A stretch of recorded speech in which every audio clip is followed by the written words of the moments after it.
11ஆம் அதிகாரம். நான் கிறிஸ்துவை பின்பற்றுகிறது போல நீங்கள் என்னை பின்பற்றுகிறவர்களாயிருங்கள். சகோதரரே, நீங்கள் எல்லாவற்றிலும் என்னை நினைத்துக்கொண்டு நான் உங்களுக்கு ஒப்புவித்தபடி நீங்கள் கட்டளைகளை கைக்கொண்டு வருகிறது நிமித்தம் உங்களை புகழுகிறேன். ஒவ்வொரு புருஷனுக்கும் கிறிஸ்து தலையாயிருக்கிறார் என்றும், ஸ்திரீக்கு புருஷன் தலையாயிருக்கிறான் என்றும், கிறிஸ்துவுக்கு தேவன் தலையாயிருக்கிறார் என்றும் நீங்கள் அறிய வேண்டும் என்று விரும்புகிறேன். ஜெபம் பண்ணுகிற போதாவது, தீர்க்க தரிசனம் சொல்லுகிற போதாவது, தன் தலையை மூடிக்கொண்டிருக்கிற எந்த புருஷனும் தன் தலையை கனவீனப்படுத்துகிறான். ஜெபம் பண்ணுகிற போதாவது, தீர்க்க தரிசனம் சொல்லுகிற போதாவது, தன் தலையை மூடிக்கொள்ளாதிருக்கிற எந்த ஸ்திரீயும் தன் தலையை கனவீனப்படுத்துகிறாள். அது அவளுக்கு தலை சிரைக்கப்பட்டது போலிருக்குமே. ஸ்திரீயானவள் முக்காடிட்டு கொள்ளாவிட்டால் தலைமயிரையும் கத்தரித்து போட கடவள். தலைமயிர் கத்தரிக்கப்படுகிறதும் சிரைக்கப்படுகிறதும் ஸ்திரீக்கு வெட்கமானால் முக்காடிட்டு கொண்டிருக்க கடவள். புருஷனானவன் தேவனுடைய சாயலும் மகிமையுமாயிருக்கிறபடியால் தன் தலையை மூடிக்கொள்ள வேண்டுவதில்லை. ஸ்திரீயானவள் புருஷனுடைய மகிமையாயிருக்கிறாள். புருஷன் ஸ்திரீயிலிருந்து தோன்றினவன் அல்ல, ஸ்திரீயே புருஷனிலிருந்து தோன்றினவள். புருஷன் ஸ்திரீக்காக சிருஷ்டிக்கப்பட்டவன் அல்ல, ஸ்திரீயே புருஷனுக்காக சிருஷ்டிக்கப்பட்டவள். ஆகையால் தூதர்களின் நிமித்தம் ஸ்திரீயானவள் தலையின் மேல் முக்காடிட்டு கொள்ள வேண்டும். ஆகிலும் கர்த்தருக்குள் ஸ்திரீ இல்லாமல் புருஷனும் இல்லை, புருஷனில்லாமல் ஸ்திரீயும் இல்லை. ஸ்திரீயானவள் புருஷனிலிருந்து தோன்றுகிறது போல புருஷனும் ஸ்திரீயினால் தோன்றுகிறான். சகலமும் தேவனால் உண்டாயிருக்கிறது. ஸ்திரீயானவள் தேவனை நோக்கி ஜெபம் பண்ணுகையில் தன் தலையை மூடிக்கொள்ளாமல் இருக்கிறது லட்சணமாயிருக்குமோ என்று உங்களுக்குள்ளே நிதானித்துக் கொள்ளுங்கள்.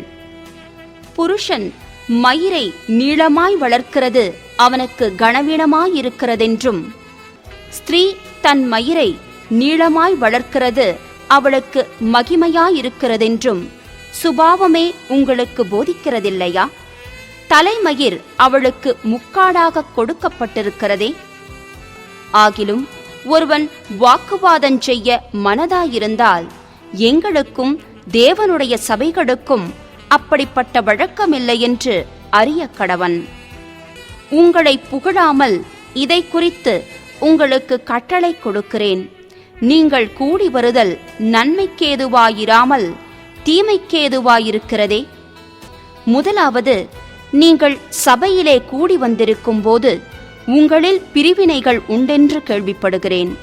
அதில் சிலவற்றை நம்புகிறேன். உங்களில் உத்தமர்கள் இன்னார் என்று வெளியாகும்படிக்கு மார்க்க வேதங்களும் உங்களுக்குள்ளே உண்டாயிருக்க வேண்டியதே. நீங்கள் ஓரிடத்தில் கூடி வரும்போது அவனவன் தன் தன் சொந்த போஜனத்தை முந்திச் சாப்பிடுகிறான். ஒருவன் பசியாயிருக்கிறான், ஒருவன் வெறியாயிருக்கிறான். இப்படி செய்கிறது கர்த்தருடைய ராப்போஜனம் பண்ணுதல் அல்லவே. புசிக்கிறதற்கும் குடிக்கிறதற்கும் உங்களுக்கு வீடுகள் இல்லையா? தேவனுடைய சபையை அசட்டை பண்ணி இல்லாதவர்களை வெட்கப்படுத்துகிறீர்களா? உங்களுக்கு நான் என்ன சொல்லுவேன்? இதை குறித்து உங்களை புகழ்வேனோ? புகழேன். நான் உங்களுக்கு ஒப்புவித்ததை கர்த்தரிடத்தில் பெற்றுக்கொண்டேன். என்னவெனில், கர்த்தராகிய இயேசு தாம் காட்டிக் கொடுக்கப்பட்ட அன்று ராத்திரியிலே அப்பத்தை எடுத்து ஸ்தோத்திரம் பண்ணி அதை பிட்டு, நீங்கள் வாங்கி புசியுங்கள், இது உங்களுக்காக பிற்கப்படுகிற என்னுடைய சரீரமாயிருக்கிறது, என்னை நினைவு கூறும்படி இதை செய்யுங்கள் என்றார். போஜனம் பண்ணின பின்பு அவர் அந்தப்படியே பாத்திரத்தையும் எடுத்து, இந்த பாத்திரம் என் இரத்தத்தினாலாகிய புதிய உடன்படிக்கையாயிருக்கிறது. நீங்கள் இதை பானம் பண்ணும் போதெல்லாம் என்னை நினைவு கூறும்படி இதை செய்யுங்கள் என்றார். ஆகையால் நீங்கள் இந்த அப்பத்தை புசித்து இந்த பாத்திரத்தில் பானம் பண்ணும் போதெல்லாம் கர்த்தர் வருமளவும் அவருடைய மரணத்தை தெரிவிக்கிறீர்கள். இப்படி இருக்க, எவன் அபாத்திரமாய் கர்த்தருடைய அப்பத்தை புசித்து அவருடைய பாத்திரத்தில் பானம் பண்ணுகிறானோ அவன் கர்த்தருடைய சரீரத்தையும் இரத்தத்தையும் குறித்து குற்றமுள்ளவனாயிருப்பான். எந்த மனுஷனும் தன்னைத்தானே சோதித்தறிந்து இந்த அப்பத்தில் புசித்து இந்த பாத்திரத்தில் பானம் பண்ண கடவன். என்னத்தினாலெனில், அபாத்திரமாய் போஜன பானம் பண்ணுகிறவன் கர்த்தருடைய சரீரம் இன்னதென்று நிதானித்து அறியாததினால் தனக்கு ஆக்கினை தீர்ப்பு வரும்படி போஜன பானம் பண்ணுகிறான். இது நிமித்தம் உங்களில் அநேகர் பலவீனரும் வியாதியுள்ளவர்களுமாயிருக்கிறார்கள், அநேகர் நித்திரையும் அடைந்திருக்கிறார்கள். நம்மை நாமே நிதானித்து அறிந்தால் நாம் நியாயம் தீர்க்கப்படும். நாம் நியாயம் தீர்க்கப்படும் போது உலகத்தோடே ஆக்கினைக்குள்ளாக தீர்க்கப்படாதபடிக்கு கர்த்தராலே சிட்சிக்கப்படுகிறோம். ஆகையால் என் சகோதரரே, நீங்கள் போஜனம் பண்ண கூடி வரும்போது ஒருவருக்காக ஒருவர் காத்திருங்கள். நீங்கள் ஆக்கினைக்கேதுவாக கூடி வராதபடிக்கு ஒருவனுக்கு பசி இருந்தால் வீட்டிலே சாப்பிடக் கடவன். மற்ற காரியங்களை நான் வரும்போது திட்டம் பண்ணுவேன். 12ஆம் அதிகாரம். அன்றியும் சகோதரரே, ஆவிக்குரிய வரங்களை குறித்து நீங்கள் அறியாதிருக்க எனக்கு மனதில்லை. நீங்கள் அஞ்ஞானிகளாயிருந்தபோது ஏவப்பட்டபடியே ஊமையான விக்கிரகங்களிடத்தில் மனதை செலுத்தினீர்கள் என்று உங்களுக்கு தெரியுமே. ஆதலால் தேவனுடைய ஆவியினாலே பேசுகிற எவனும் இயேசுவை சபிக்கப்பட்டவனென்று சொல்ல மாட்டான் என்றும், பரிசுத்த ஆவியினாலே அன்றி இயேசுவை கர்த்தரென்று ஒருவனும் சொல்லக்கூடாதென்றும் உங்களுக்கு தெரிவிக்கிறேன். வரங்களில் வித்தியாசங்கள் உண்டு, ஆவியானவர் ஒருவரே. ஊழியங்களிலேயும் வித்தியாசங்கள் உண்டு, கர்த்தர் ஒருவரே. கிரியைகளிலேயும் வித்தியாசங்கள் உண்டு, எல்லாருக்குள்ளும் எல்லாவற்றையும் நடப்பிக்கிற தேவன் ஒருவரே. ஆவியினுடைய அனுக்கிரகம் அவனவனுடைய பிரயோஜனத்திற்கென்று அளிக்கப்பட்டிருக்கிறது. எப்படியெனில், ஒருவனுக்கு ஆவியினாலே ஞானத்தை போதிக்கும் வசனமும், வேறொருவனுக்கு அந்த ஆவியினாலேயே அறிவை உணர்த்தும் வசனமும், வேறொருவனுக்கு அந்த ஆவியினாலேயே விசுவாசமும், வேறொருவனுக்கு அந்த ஆவியினாலேயே குணமாக்கும் வரங்களும், வேறொருவனுக்கு அற்புதங்களை செய்யும் சக்தியும், வேறொருவனுக்கு தீர்க்க தரிசனம் உரைத்தலும், வேறொருவனுக்கு ஆவிகளை பகுத்தறிதலும், வேறொருவனுக்கு பற்பல பாஷைகளை பேசுதலும், வேறொருவனுக்கு பாஷைகளை வியாக்கியானம் பண்ணுதலும் அளிக்கப்படுகிறது. இவைகளையெல்லாம் அந்த ஒரே ஆவியானவர் நடப்பித்து தமது சித்தத்தின்படியே அவனவனுக்கு பகிர்ந்து கொடுக்கிறார். எப்படியெனில், சரீரம் ஒன்று, அதற்கு அவயவங்கள் அநேகம். ஒரே சரீரத்தின் அவயவங்களெல்லாம் அநேகமாயிருந்தும் சரீரம் ஒன்றாகவே இருக்கிறது. அந்த பிரகாரமாக கிறிஸ்துவும் இருக்கிறார். நாம் யூதராயினும் கிரேக்கராயினும் அடிமைகளாயினும் சுயாதீனராயினும் எல்லாரும் ஒரே ஆவியினாலே ஒரே சரீரத்திற்குள்ளாக ஞானஸ்நானம் பண்ணப்பட்டு எல்லாரும் ஒரே ஆவிக்குள்ளாகவே தாகம் தீர்க்கப்பட்டோம். சரீரமும் ஒரே அவயவமாயிராமல் அநேக அவயவங்களாயிருக்கிறது. காலானது நான் கையாயிராதபடியினாலே நான் சரீரத்தின் அவயவமல்லவென்றால் அதனாலே அது சரீரத்தின் அவயவமாயிராதோ? காதானது நான் கண்ணாயிராதபடியினாலே நான் சரீரத்தின் அவயவமல்லவென்றால் அதனாலே அது சரீரத்தின் அவயவமாயிராதோ? சரீரம் முழுவதும் கண்ணானால் செவி எங்கே? அது முழுவதும் செவியானால் மோப்பம் எங்கே? தேவன் தமது சித்தத்தின்படி அவயவங்கள் ஒவ்வொன்றையும் சரீரத்திலே வைத்தார். அவையெல்லாம் ஒரே அவயவமாயிருந்தால் சரீரம் எங்கே?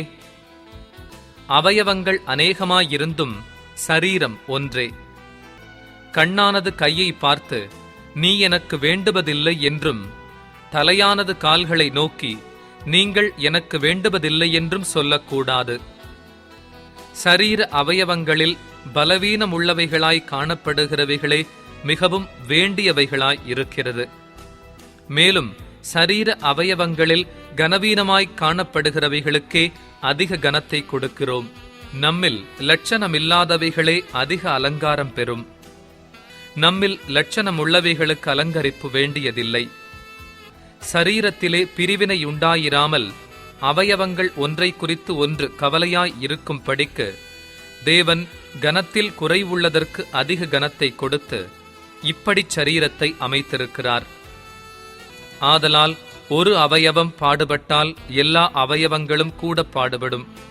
ஒரு அவயவம் மகிமைப்பட்டால் எல்லா அவயவங்களும் கூட சந்தோஷப்படும். நீங்களே கிறிஸ்துவின் சரீரமாயும் தனித்தனியே அவயவங்களுமாயும் இருக்கிறீர்கள்.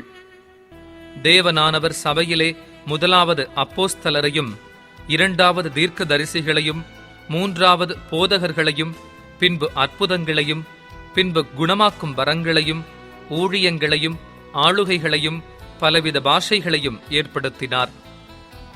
எல்லாரும் அப்போஸ்தலர்களா? எல்லாரும் தீர்க்கதரிசிகளா? எல்லாரும் போதகர்களா? எல்லாரும் அற்புதங்களை செய்கிறவர்களா? எல்லாரும் குணமாக்கும் வரங்களுடையவர்களா? எல்லாரும் அந்நிய பாஷைகளை பேசுகிறார்களா? எல்லாரும் வியாக்கியானம் பண்ணுகிறார்களா? இப்படி இருக்க முக்கியமான வரங்களை நாடுங்கள். இன்னும் அதிக மேன்மையான வழியையும் உங்களுக்கு காண்பிக்கிறேன். 13ஆம் அதிகாரம். நான் மனுஷர் பாஷைகளையும் தூதர் பாஷைகளையும் பேசினாலும் அன்பு எனக்கிராவிட்டால் சத்தமிடுகிற வெண்கலம் போலவும் ஓசையிடுகிற கைத்தாளம் போலவும் இருப்பேன். நான் தீர்க்க தரிசன வரத்தை உடையவனாயிருந்து சகல இரகசியங்களையும் சகல அறிவையும் அறிந்தாலும் மலைகளை பேர்க்கத்தக்கதாக சகல விசுவாசமுள்ளவனாயிருந்தாலும் அன்பு எனக்கிராவிட்டால் நான் ஒன்றுமில்லை.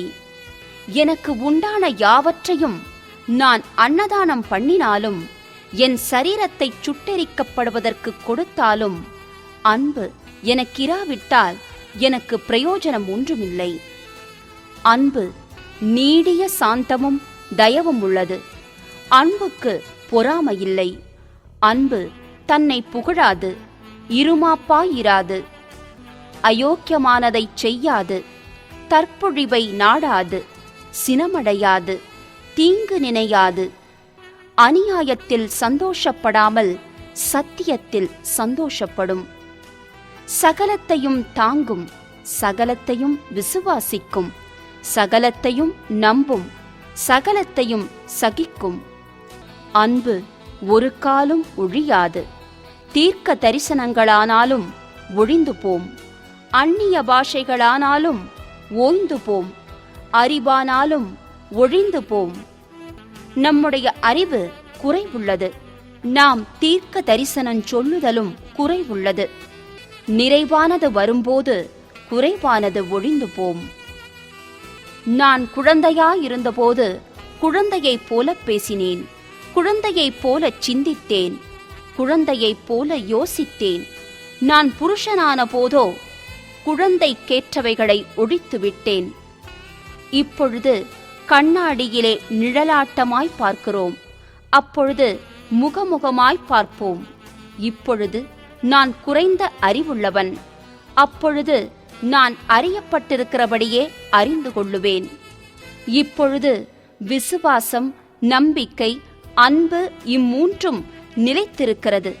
இவைகளில் அன்பே பெரியது. 14ஆம் அதிகாரம். அன்பை நாடுங்கள், ஞான வரங்களையும் விரும்புங்கள், விசேஷமாய் தீர்க்க தரிசன வரத்தை விரும்புங்கள். ஏனெனில் அந்நிய பாஷையில் பேசுகிறவன் ஆவியினாலே இரகசியங்களை பேசினாலும் அவன் பேசுகிறதை ஒருவனும் அறியாதிருக்கிறபடியினாலே அவன் மனுஷரிடத்தில் பேசாமல் தேவனிடத்தில் பேசுகிறான். தீர்க்க தரிசனம் சொல்லுகிறவனோ மனுஷருக்கு பக்தி விருத்தியும் புத்தியும் ஆறுதலும் உண்டாகத்தக்கதாக பேசுகிறான். அந்நிய பாஷையில் பேசுகிறவன் தனக்கே பக்தி விருத்தி உண்டாக பேசுகிறான். தீர்க்க தரிசனம் சொல்லுகிறவனோ சபைக்கு பக்தி விருத்தி உண்டாக பேசுகிறான். நீங்கள் எல்லாரும் அந்நிய பாஷைகளை பேசும்படி விரும்புகிறேன். ஆகிலும் அந்நிய பாஷைகளில் பேசுகிறவன் சபைக்கு பக்தி விருத்தி உண்டாகும் படிக்கு அர்த்தத்தையும் சொல்லாவிட்டால் தீர்க்க தரிசனம் சொல்லுகிறவன் அவனிலும் மேன்மையுள்ளவன்.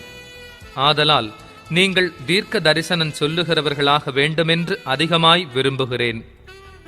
மேலும் சகோதரரே, நான் உங்களிடத்தில் வந்து உங்களுக்கு இரகசியங்களை வெளிப்படுத்துவதற்காவது, அறிவுண்டாக்குவதற்காவது, தீர்க்க தரிசனத்தை அறிவிக்கிறதற்காவது, போதகத்தை போதிக்கிறதற்காவது ஏதுவானதைச் சொல்லாமல் அந்நிய பாஷைகளில் பேசினால் என்னாலே உங்களுக்கு பிரயோஜனம் என்ன?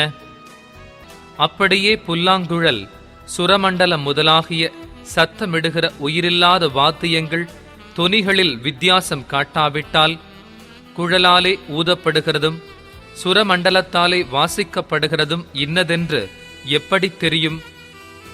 அந்தப்படி எக்காலமும் விளங்காத சத்தமிட்டால் எவன் யுத்தத்திற்கு ஆயத்தம் பண்ணுவான்? அதுபோல நீங்களும் தெளிவான பேச்சை நாவினால் வசனையாவிட்டால் பேசப்பட்டது இன்னதென்று எப்படி தெரியும்? ஆகாயத்தில் பேசுகிறவர்களாயிருப்பீர்களே. உலகத்திலே எத்தனையோ விதமான பாஷைகள் உண்டாயிருக்கிறது. அவைகளில் ஒன்றும் அர்த்தமில்லாததல்ல. ஆயினும் பாஷையின் கருத்தை நான் அறியாமலிருந்தால் பேசுகிறவனுக்கு அந்நியனாயிருப்பேன், பேசுகிறவனும் எனக்கு அந்நியனாயிருப்பான். நீங்களும் ஆவிக்குரிய வரங்களை நாடுகிறவர்களானபடியால் சபைக்கு பக்தி விருத்தி உண்டாகத்தக்கதாக அவைகளில் தேரும்படி நாடுங்கள். அந்தப்படி அந்நிய பாஷையில் பேசுகிறவன் அதன் அர்த்தத்தையும் சொல்லத்தக்கதாக விண்ணப்பம் பண்ணக்கடவன். எண்ணத்தினாலெனில் நான் அந்நிய பாஷையிலே விண்ணப்பம் பண்ணினால் என் ஆவி விண்ணப்பம் பண்ணுமேயன்றி என் கருத்து பயனற்றதாயிருக்கும். இப்படி இருக்க செய்ய வேண்டுவதென்ன? நான் ஆவியோடும் விண்ணப்பம் பண்ணுவேன், கருத்தோடும் விண்ணப்பம் பண்ணுவேன். நான் ஆவியோடும் பாடுவேன், கருத்தோடும் பாடுவேன். இல்லாவிட்டால் நீ ஆவியோடு ஸ்தோத்திரம் பண்ணும் போது கல்லாதவன் உன் ஸ்தோத்திரத்திற்கு ஆமென் என்று எப்படி சொல்லுவான்? நீ பேசுகிறது இன்னதென்று அவன் அறியானே. நீ நன்றாய் ஸ்தோத்திரம் பண்ணுகிறாய், ஆகிலும் மற்றவன் பக்தி விருத்தி அடைய மாட்டானே. உங்கள் எல்லாரிலும் நான் அதிகமாய் பாஷைகளை பேசுகிறேன். இதற்காக என் தேவனை ஸ்தோத்திரிக்கிறேன். அப்படியிருந்தும் நான் சபையிலே அந்நிய பாஷையில் 10,000 வார்த்தைகளை பேசுகிறதிலும் மற்றவர்களை உணர்த்தும்படி என் கருத்தோடே 5 வார்த்தைகளை பேசுகிறதே எனக்கு அதிக விருப்பமாயிருக்கும். சகோதரரே, நீங்கள் புத்தியிலே குழந்தைகளாயிராதேயுங்கள், துர்க்குணத்திலே குழந்தைகளாயும் புத்தியிலோ தேறினவர்களாயும் இருங்கள். மறுபாஷைக்காரராலும் மறு உதடுகளாலும் இந்த ஜனங்களிடத்தில் பேசுவேன். ஆகிலும் அவர்கள் எனக்கு செவி கொடுப்பதில்லை என்று கர்த்தர் சொல்லுகிறார் என்று வேதத்தில் எழுதியிருக்கிறதே. அப்படியிருக்க அந்நிய பாஷைகள் விசுவாசிகளுக்கு அடையாளமாயிராமல் அவிசுவாசிகளுக்கு அடையாளமாயிருக்கிறது. தீர்க்க தரிசனமோ அவிசுவாசிகளுக்கு அடையாளமாயிராமல் விசுவாசிகளுக்கு அடையாளமாயிருக்கிறது. ஆகையால் சபையார் எல்லாரும் ஏகமாய்க் கூடி வந்து எல்லாரும் அந்நிய பாஷைகளிலே பேசிக்கொள்ளும் போது கல்லாதவர்களாவது அவிசுவாசிகளாவது உள்ளே பிரவேசித்தால் அவர்கள் உங்களை பைத்தியம் பிடித்தவர்கள் என்பார்கள் அல்லவா?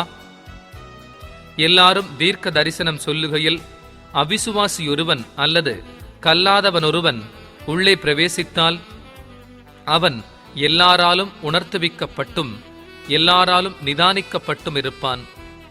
அவனுடைய இருதயத்தின் அந்தரங்கங்களும் வெளியரங்கமாகும். அவன் முகங்குப்பர விழுந்து தேவனை பணிந்து கொண்டு தேவன் மெய்யாய் உங்களுக்குள்ளே இருக்கிறாரென்று அறிக்கையிடுவான். நீங்கள் கூடி வந்திருக்கிற போது உங்களில் ஒருவன் சங்கீதம் பாடுகிறான், ஒருவன் போதகம் பண்ணுகிறான், ஒருவன் அந்நிய பாஷையை பேசுகிறான், ஒருவன் இரகசியத்தை வெளிப்படுத்துகிறான், ஒருவன் வியாக்கியானம் பண்ணுகிறான். சகோதரரே, இது என்ன? சகலமும் பக்தி விருத்திக்கேதுவாகச் செய்யப்பட கடவது. யாராவது அந்நிய பாஷையிலே பேசுகிறதுண்டானால் அது 2 பேர் மட்டில் அல்லது மிஞ்சினால் 3 பேர் மட்டில் அடங்கவும், அவர்கள் ஒவ்வொருவராய் பேசவும், ஒருவன் அர்த்தத்தைச் சொல்லவும் வேண்டும். அர்த்தம் சொல்லுகிறவன் இல்லாவிட்டால் சபையிலே பேசாமல் தனக்கும் தேவனுக்கும் தெரிய பேசக் கடவன். தீர்க்கதரிசிகள் 2 பேராவது 3 பேராவது பேசலாம், மற்றவர்கள் நிதானிக்க கடவர்கள். அங்கே உட்கார்ந்திருக்கிற மற்றொருவனுக்கு ஏதாகிலும் வெளிப்படுத்தப்பட்டால் முந்தி பேசினவன் பேசாமல் இருக்க கடவன். எல்லாரும் கற்கிறதற்கும் எல்லாரும் தேறுகிறதற்கும் நீங்கள் அனைவரும் ஒவ்வொருவராக தீர்க்க தரிசனம் சொல்லலாம். தீர்க்க தரிசிகளுடைய ஆவிகள் தீர்க்க தரிசிகளுக்கு அடங்கி இருக்கிறதே. தேவன் கலகத்திற்கு தேவனாயிராமல் சமாதானத்திற்கு தேவனாயிருக்கிறார்.